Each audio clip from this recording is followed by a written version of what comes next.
Bonjour à toutes et à tous et bienvenue pour une nouvelle vidéo. Je suis Audrey de la chaîne Gistan Sushi, j'espère que vous allez bien. Aujourd'hui, comme vous l'avez vu au titre, on va réagir donc à Madame Hee-Jin avec le titre Algorithme. Pour les personnes qui ne connaissent pas Hee-Jin et vous dites bah cool, tu réagis à elle, on sait pas qui c'est, ou vous vous rappelez peut-être pas qui c'est parce que Hee-Jin elle est comme connue, c'est pas une nougou dans l'industrie. Hee-Jin faisait partie donc du groupe Luna, donc groupe de Blockberry Creative. Donc les Luna ont fini leur contrat avec Blockberry Creative cette année. En tout cas, la majorité de toutes les membres ont fini cette année leur contrat avec Blockberry Creative. Elles ont en fait toutes demandé un arrêt de leur contrat parce que Blockberry Creative leur avait fait une espèce de contrat, mais cherchez pas. J'en ai parlé dans une vidéo, je crois que c'est dans un Sochino, je vous mets le petit i ici, où je parlais justement du fait que les Luna elles sont enfin free. Et donc Hee-Jin a rejoint la même agence que les Odd Height Circle, donc c'est RTMS. Je crois que c'est ça le nom de l'agence, parce qu'en plus il y a le nom derrière, donc si je dis pas de bêtises, c'est l'agence RTMS. Et donc les Odd Height Circle sont déjà revenus avec Air Force One. Le reste des membres, elles ont rejoint d'autres agences et donc elles ont sorti l'ensemble. Choo également est déjà revenu. Alors je sais plus si je vous ai posté la vidéo de Choo ou pas. Je sais que j'ai réagi, mais je sais plus si je voulais poster. Mais en tout cas, pour vous dire, j'essaie de faire une réaction à tout. Donc j'ai fait une réaction à Air Force One, j'ai fait une réaction à l'ensemble et j'ai fait une réaction à Choo parce que Choo aussi est revenu en solo. La seule qui va nous manquer après Hee-Jin, ce sera Hive. Voilà, Hive Weaves, ou je sais pas comment vous prononcez. Il va manquer Kel, vu que c'est la seule membre qui n'est pas encore revenue. En tout cas, aujourd'hui, on va donc réagir à Hee-Jin, qui était en fait la toute première membre à être découvert par le public pour le groupe Luna, vu que c'était le tout premier solo à être sorti. À savoir aussi que Hee-Jin avec Yoonjin, qui fait partie donc de l'ensemble actuellement, les deux ont participé, et Asol. Quoique Asol n'est pas allé plus loin. En tout cas, Hee-Jin et Yoonjin avaient fait partie de l'émission... Comment s'appelait cette émission? Il y avait une émission faite par la YG et où ils allaient récupérer un peu tous les meilleurs trainings dans chaque agence et tout. Et Hee-Jin faisait partie des candidates les plus intéressantes. Avec Yoonjin des ITZY, c'était une des candidates qui avait un énorme potentiel, que le public appréciait et que YG appréciait beaucoup. Et pour vous dire vraiment, la Go, elle a le talent. La Go, elle a le talent. Non mais il faut le dire, Hee-Jin c'est pas n'importe qui, elle a une belle voix et c'est bien dansé. La Go a le talent. Bref, je sais plus comment ça s'appelait cette émission. Parce qu'au final, le groupe final d'ailleurs n'a jamais vu le jour. Il y a eu tout un truc et tout, mais je me rappelle plus comment ça s'appelait. De toute façon, je vous aurais mis le nom. Je vous dis ça, mais je vous aurais mis le nom de toute façon après. Parce que là, j'ai pas mon téléphone. Je sais pas ce que je fais de mon téléphone. Bon, bref. On va donc regarder Algorithme de Hee-Jin. C'est parti!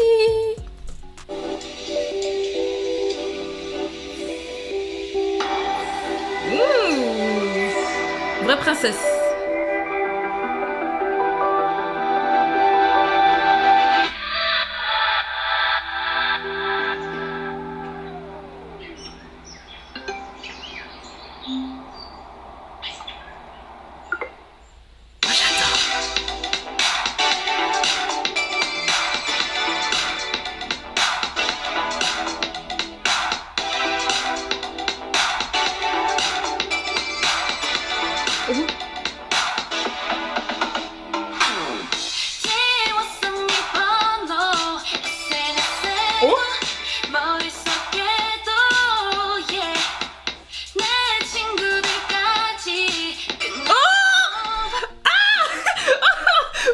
Vous savez, il y a les Odd Height Circle. Oh, j'adore. Déjà, j'arrête pas de lire en plus les petits messages et tout autour. Et en même temps...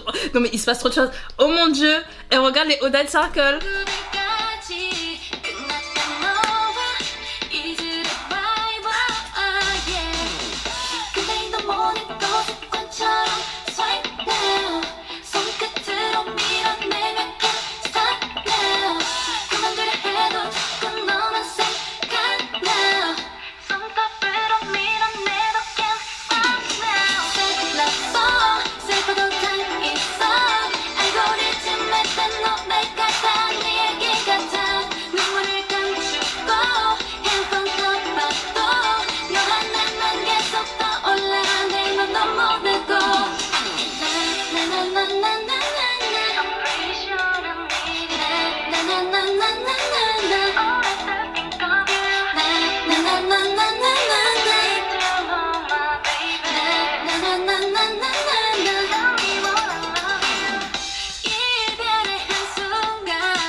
c'était donc Algorithme de Ijin. Alors vous voyez avec mon grand sourire, je suis trop contente, j'aime trop. J'apprécie trop. Là oh wow. Wow. Je pense que là pour le moment Ijin mon solo préféré. Enfin, je le dis. Non mais je le dis par rapport à toutes les sorties pour le moment de toutes les Luna. Genre ma chanson favorite c'est Algorithme pour le moment. Genre pour moi elle a pris la place numéro 1 à la base. Pour moi, Oddai Circle c'était vraiment Air Force One. C'était pour moi le retour parmi toutes les Luna que je préférais. Et puis je mettais Lousam juste en dessous. Pour Chou, quand elle est revenue, Chou je sais pas où la placer parce qu'elle a vraiment un style particulier. Enfin c'est vraiment une balade en fait à laquelle j'ai réagi. Après il y a une autre chanson, j'ai pas réagi donc peut-être qu'il faut que je réagisse à l'autre. Mais c'est vrai que j'arrive pas trop à la placer par rapport au reste parce que c'est vrai que les balades je les place jamais vraiment dans le même... j'arrive pas à les classer réellement les balades parce qu'il y a des moments où j'adore et ça détrône tout, comme des fois où je suis en mode ouais c'est sympa et puis ça reste au côté puis après finalement j'adore. Enfin les balades c'est assez particulier avec moi, j'adore ça et c'est particulier donc je sais pas où placer pour Chou. Mais Jin, j'apprécie le petit côté rétro, ça me rappelle en même temps le solo de Vivi à l'époque dans Luna et celui de Hive parce que ce sont celles qui ont les solos rétro, enfin avec le synthé qu'on entend derrière. Et puis même il y a une petite boucle qu'on entend qui fait tu. Je sais pas si vous l'entendiez dans la chanson mais il y a vraiment cette petite boucle et ça me rappelle une autre chanson, même le tout. Je sais pas vous dire mais ça me rappelle des sons existants dans la K-pop. Je crois que le tout ça me rappelle Shiny. Est-ce que c'est pas One of One des Shiny? Je crois que c'est ça que ça m'a rappelé et en même temps ça me rappelle un autre son de K-pop mais qui reprend justement le style rétro et j'adore. Je crois, est-ce que c'est pas le son de Rain avec JYP parce que j'avais beaucoup ce MV en tête pendant que je regardais ça. Est-ce que c'est pas cette chanson là? Il y a des chances que c'est à ça que ça me rappelle aussi. Il y a des chances. Mis à part ça, j'adore les apparitions des autres membres. Genre, je vis pour ça.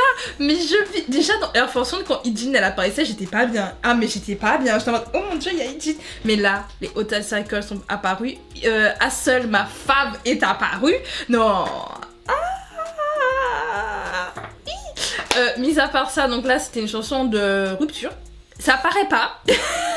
C'est très joyeux, mais c'était une chanson de rupture, hein, vu qu'elle dit bien je t'ai effacé de ma mémoire, je t'ai bloqué sur les réseaux, j'ai supprimé ton numéro de téléphone. Puis après elle dit bien bah, que après, je sais plus, parce que ça c'est la première partie où elle dit c'est bon, elle coupe tout, que ses amis disent que c'est normal, nanana. Et puis après il y a l'autre partie où elle dit qu'en fait elle est encore sur ça en fait en réalité, elle est encore attachée je crois au gars, enfin que ça lui fait encore mal en fait. Et elle se rend compte, elle a envie de chanter des chansons d'amour, elle a envie d'être bien, mais qu'elle est encore triste. Simplement elle le dit, bah elle est triste de cette rupture et c'est normal. Et donc en fait elle parle un peu de tous les aspects de la rupture, par où on passe, hein. Il y a le côté où t'es au bout de ta vie, t'es triste pour l'avoir vécu, t'es vraiment en mode en train de te dire mais qui m'a envoyé aimer quelqu'un, qui m'a envoyé aimer cette personne surtout, mais j'avais un problème mental, enfin tu finis par faire ça. Puis le réflexe que tu peux avoir au début, parce qu'il y a aussi la partie colère, tu effaces tout. Enfin moi c'est comme ça que je fonctionne, je sais que tout le monde ne fonctionne pas comme ça.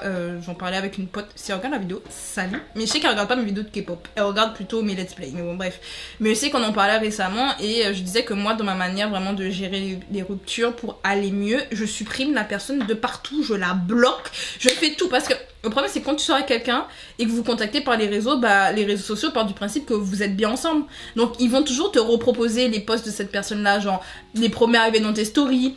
À l'époque sur Facebook, bah t'avais toujours ces posts qui apparaissaient en premier, des trucs comme ça, genre ça saoule. Moi je me rappelle, j'ai fini par bloquer et par restreindre en fait les publications et par dire à l'application ne me propose plus, je ne veux pas. J'ai supprimé le numéro, j'ai tout fait pour ne plus avoir cette personne dans ma vie. Dites-vous, j'ai même fui une application pour être sûre de ne plus avoir de contact avec la personne avec qui j'étais. Parce que j'étais à la fois en colère et à la fois extrêmement au bout de ma vie. Et t'as l'impression, comme elle le dit à un moment donné, que ça va... Enfin, on te dit, ouais, non, mais t'inquiète, ça dure pas. Sauf que elle le dit, ben, on me dit, ouais, ça va pas durer, mais je suis toujours triste, quoi. Genre, c'est long. On dit ouais non mais une rupture ça passe, tout le monde ne passe pas les ruptures de la même manière, tout le monde, pour certaines personnes c'est bon en 2 jours c'est plié, pour d'autres il faut plusieurs mois pour se remettre, chacun le vit à sa manière et j'aime, donc ce qui fait que j'aime beaucoup déjà les paroles, Niveau clip, j'adore aussi j'adore le concept au départ un peu princesse coréenne et tout. J'adore avec en même temps le côté Instagram où elle fait des lives et donc t'as des commentaires à travers le monde vu que t'as des commentaires en espagnol, portugais, anglais. T'as de toutes les langues qui apparaissent pour lui dire waouh princesse coréenne, waouh trop belle et tout. J'ai même vu Ariel et tout. Enfin, waouh. Non j'adore, j'aime tout. En fait j'aime tout. J'adore. Non Ijin elle m'a eu. D'ailleurs, pour parler de rétro, et je finirai à ça. Oh, on voit le nombre de vues changer, mais c'est sorti à 4 heures. Je suis en train de me rendre compte. Pour la première fois, je suis autant à jour pour une autre personne que Espa. C'est sorti il y a 4 heures. Au moment où je vous filme, c'est sorti il y a 4 heures. En fait, c'est que j'ai vu le nombre de vues changer. D'un coup, ça m'a fait peur. Et c'est là que ça m'a fait tilter. C'est sorti il y a 4 heures.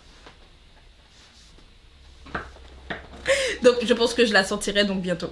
Pour être sûre de rester à jour, je la sortirai jeudi. Je pense. J'espère. Je vais faire en sorte. Bref. En tout cas, j'aime tout. Voilà, tout ça pour dire que j'aime tout. Ijin, vraiment. Et oui, le côté rétro. Là où vous voulez en venir. Donc, par rapport au côté rétro, pour les personnes qui n'ont pas suivi Luna, justement, et je vous invite vraiment à aller écouter les sons Luna et les solos parce que les solos sont incroyables. Oh, les solos de Luna sont incroyables. Et Ijin, comme dit, c'est la première à s'être fait connaître du public et à avoir sorti son solo. Et dans son solo, justement, elle avait un côté aussi rétro. Mais c'était pas le même rétro que là. Là, c'est pas... Quand on écoute, c'est pas le même. Mais on reste dans le côté rétro. Donc, en vrai, ça suit un peu le style de Ijin.